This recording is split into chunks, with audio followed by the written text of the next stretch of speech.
अगर आप एक मेंढक को गर्म पानी में रखते हो तो वो उसमें से तुरंत भाग जाएगा, लेकिन अगर आप उसी मेंढक को पहले नॉर्मल वाटर में रखते हो और फिर उस वाटर को ग्रेजुअली गर्म करते हो तो उस मेंढक को ये रियलाइज होने से पहले ही वो पानी इतना गर्म हो जाएगा कि उसकी जान चली जाएगी। ऐसे ही कुछ लोग इसी मेंढक की तरह होते हैं और उनकी फाइनेंशियली लाइफ इतनी धीरे धीरे खराब होती है कि उन्हें रियलिटी रियलाइज होने से पहले ही वो बैंकरप्ट हो जाते हैं। सो दोस्तों, इस सिचुएशन में कभी ना आने के लिए और अगर आप इस सिचुएशन में ऑलरेडी हैं तो इससे बाहर निकलने के लिए आज हम 7 बेबी स्टेप्स की बात करेंगे from a best seller total money makeover by Dave Ramsey. Baby step 1, create an emergency fund of 25,000 rupees. आपका पहला step towards financial freedom should be to create an emergency fund.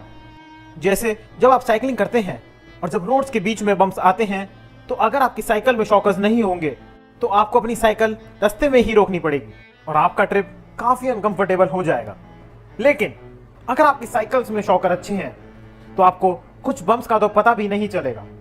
ये emergency fund life के कुछ ऐसे ही bumps जैसे emergency hospital bills और कोई भी इमरजेंसी एक्सपेंस को पार करने में मदद करेगा, और वो भी कोई कर्जा लिए बिना। आपको अराउंड 25,000 रुपीज का इमरजेंसी फंड क्रिएट करना है और आप अपने इस फंड को वहां पे रखिए जहां से आप उसे इजीली एक्सेस ना कर पाए। वो कहते हैं ना, out of sight out of mind. और आपको ऐसा इसलिए करना है जिससे आपको कोई भी अगर फैंसी चीज दिखे और आपको ये इमरजेंसी फंड यूज करने का मन करे तो आप इस टेम्पटेशन को रेजिस्ट कर सको। और आज तक का जो मैंने इसका बेस्ट एग्जांपल सुना है वो है एक लेडी ने एक फ्रेम के अंदर अपना इमरजेंसी फंड रख दिया और उस पर एक नोट लगा दिया, in case of emergency brake glass. और आज तक भी उन्होंने वो ग्लास ब्रेक नहीं किया है। और आपका ये फंड लिक्विड होना चाहिए, मतलब या तो आप इसे अपने पास कैश में रखिए और या फिर इसका एक सेपरेट अकाउंट खोल के उसे अपने बैंक अकाउंट में रखिए। और ये पैसा अभी इन्वेस्ट करके आगे और पैसा कमाने के लिए नहीं है, उसकी हम आगे बात करेंगे। Baby step number 2, get the डेब्ट snowball rolling. Emergency fund create करने के बाद आपका सेकेंड स्टेप होगा अटैकिंग योर डेब्ट। अगर आप एक छोटे से स्नोबॉल को बर्फीले पहाड़ के टॉप से उसे नीचे फेंकोगे तो वो एंड में एक बड़ा स्नोबॉल बन जाएगा। और यही सेम कर्जे के साथ होता है। हम शुरू हमेशा छोटे कर्जे से ही करते हैं, पर धीरे धीरे वो कर्जा बड़ा होता रहता है।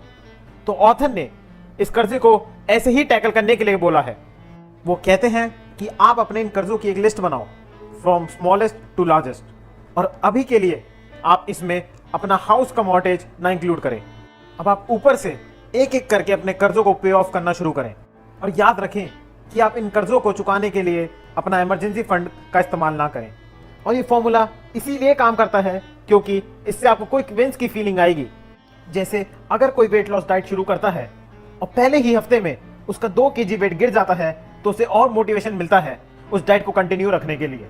तो इस स्टेप स्नोबॉल वाले फॉर्मूला से भी आपको ऐसी ही फीलिंग आएगी और धीरे धीरे करके आप अपने सारे कर्जे चुका दोगे। Baby step number 3, grow your emergency fund to 3 to 6 month of your expenses. अपने डेब्ट्स क्लियर करने के बाद अब आपको अपना इमरजेंसी फंड जिसमें आपने 25,000 रुपए सेव किए थे स्टेप 1 में, उसे ग्रो करना होगा।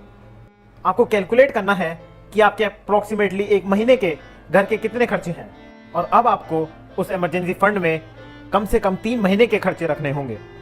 तो अगर आपके महीने का खर्चा 30,000 रुपीज है तो आपके इमरजेंसी फंड में कम से कम 90,000 रुपीज होने चाहिए। ये फंड उस वक्त के लिए है अगर आप किसी भी रीजन से अपनी जॉब पे नहीं जा पाए या आपके बिजनेस में किसी भी रीजन से कोई प्रॉफिट नहीं हुआ, और तब भी आप डेब्ट का सहारा लिए बिना अपने इस फंड में से घर के खर्चे कर सके बिना बिल्स की टेंशन के। और इस कोविड-19 के टाइम पे बहुत से लोगों ने यह हार्ड वे सीखा है कि ऐसे इमरजेंसी फंड का होना कितना ज्यादा जरूरी है। और अगर आप फ्यूचर में कभी जॉब छोड़ के अपना बिजनेस शुरू करना चाहते हैं तो आप उसे स्टार्टिंग से ही प्रॉफिटेबल करने की जगह आप उसकी ग्रोथ पे फोकस कर सकते हैं। Baby step number 4, invest at least 15% of your income towards retirement. ऊपर के 3 स्टेप्स पूरे होने के बाद आप कंप्लीटली डेब्ट फ्री हो जाओगे। तो अब आपको इस स्टेप में अपने रिटायरमेंट के लिए सेव करना होगा, और ऑथर के हिसाब से आप एटलीस्ट अपनी 15% इनकम अपनी रिटायरमेंट की ओर इन्वेस्ट करें। इन्वेस्टिंग और उससे रिलेटेड टॉपिक्स को मैंने अपने पुराने वीडियोस में कवर कर रखा है। अब अगर आप कंफ्यूज हो रहे हैं कि आप रिटायरमेंट के लिए कहां पे इन्वेस्ट करें तो मैं सजेस्ट करूंगा कि आप अपना पीपीएफ अकाउंट खुलवाएं। ये एक गवर्नमेंट बैक सिक्योरिटी है और ये सेक्शन 80C के अंडर आता है, जिसमें आप अपनी प्री टैक्स इनकम से इन्वेस्ट कर सकते हैं। मतलब आप जो भी पैसा इस स्कीम में लगाओगे उस पर आपको कोई टैक्स नहीं देना होगा, और इंटरेस्ट और मैच्योरिटी के बाद जो आपको पैसा मिलेगा वो भी बिल्कुल टैक्स फ्री होगा। इसमें 15 ईयर्स का लॉक इन जरूरी है, जिसका मतलब आपको जितनी भी टेम्पटेशन हो अपनी रिटायरमेंट की सेविंग्स खर्च करने को, आप 15 साल से पहले इसे इजीली एक्सेस नहीं कर पाओगे। लेकिन इसमें एक लिमिटेशन है कि आप एक साल में 1.5 लाख रुपए से ज़्यादा इन्वेस्ट नहीं कर सकते। बाकी पीपीएफ से रिलेटेड एक डिटेल वीडियो मैं जल्द ही बनाऊंगा। Baby step number 5, kids college fund. ये स्टेप उनके लिए है जिनके बच्चे हैं या वो आगे फ्यूचर में उनकी प्लानिंग कर रहे हैं। ऑथर कहते हैं कि आपको अपने बच्चों की एजुकेशन जैसे कॉलेज के लिए स्टार्टिंग से ही सेव करना शुरू कर देना चाहिए, क्योंकि रियलिटी में एजुकेशन एक मेजर एक्सपेंस है और वो आगे पेरेंट्स पे काफ़ी फाइनेंशियल स्ट्रेस भी डाल सकता है, वो भी खासकर उस टाइम पे जब पेरेंट्स अपनी रिटायरमेंट के बहुत करीब हों। और धीरे धीरे उनके ट्यूशन की फीस, उनके कॉलेज की फीस भरते हुए आपका इमरजेंसी फंड और आपका रिटायरमेंट फंड लगभग खत्म ही हो जाएगा और आपको मजबूरी में फिर से स्टेप 1 से शुरू करना पड़ जाएगा। तो आप स्टार्टिंग से ही इसकी प्रॉपर प्लानिंग और इसके लिए सेविंग करके चलिए, ताकि आगे जाके आपको ऐसी कोई दिक्कत ना हो। Baby step number 6, pay off your home mortgage early. Author mister Dave Ramsey home loans की वजह से ही अपने अर्ली लाइफ में फाइनेंशियल क्राइसिस में फंस गए थे, और इसी वजह से वो कहते हैं कि आपको अपना घर बिना डेब्ट लिए, मतलब बिना लोन लिए लेना चाहिए। और अगर आपने अपने घर के लिए होम लोन ले रखा है तो ऊपर वाले स्टेप्स कंप्लीट करने के बाद आप अपने होम लोन को अटैक कीजिए और उसे अर्ली पे ऑफ कर दीजिए। Baby step number 7, build wealth and give some of it away.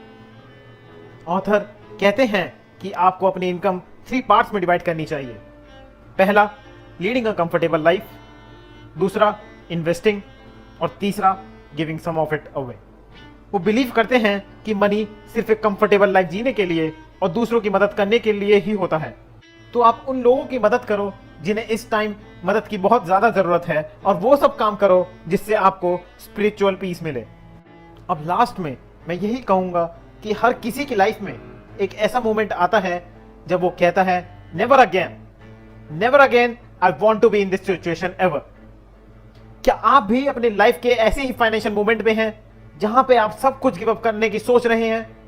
तो यही वो मोमेंट है जिसमें आप ठान लीजिए और अपने आप से वादा कीजिए कि never again I will be in this situation ever. और ये 7 बेबी स्टेप्स को फॉलो करके आप अपने फाइनेंसेस को ट्रैक पे लाइए।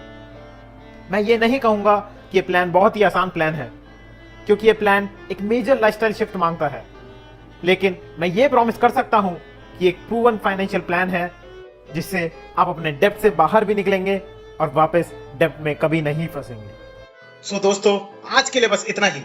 अगर आपको वीडियो पसंद आई हो तो लाइक कीजिए, अपने दोस्तों के साथ शेयर कीजिए और इस चैनल को सब्सक्राइब कीजिए। और अगर आप किसी टॉपिक पे वीडियो चाहते हैं तो हमें नीचे कमेंट करके जरूर बताइए।